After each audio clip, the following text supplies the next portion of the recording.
for the corner, I'm just gonna slightly drag it up.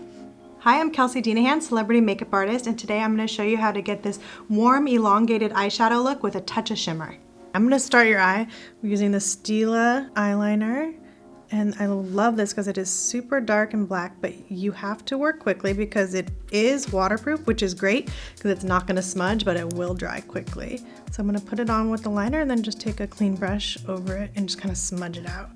And then for the corner, I'm just going to slightly drag it up. And again, take a brush and just kind of smudge that out and up towards the tip of her brow. And this is just going to be really the base for our shadow look because I really just want it really dark against the lash line. Now I'm going to go on the Item Beauty eyeshadow palette. I'm going to take this shade right here. It's called Ride or Die.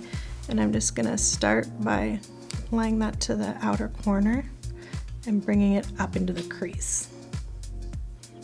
And then I'm going to take this next shade. It's a little bit darker matte shade. So I'm just going to continue to deepen the outer corner. I'm using the shade right here, Go To, and I'm just going to continue my little outward V and then bringing it into the crease to create this kind of V shape on the eye.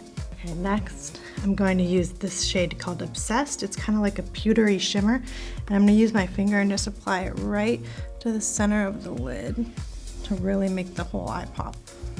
I'm also going to use this shade in the inner corner to really brighten the eyes.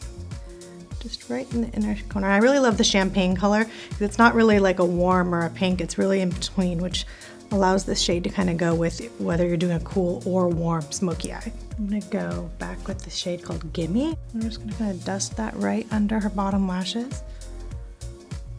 And I don't want this to be a harsh line, I just want it to be really soft, kind of smudged under there. And then we're gonna finish with mascara. So just a couple generous coats of top mascara as well as bottom. Okay, and this is the final look, and I hope you like it.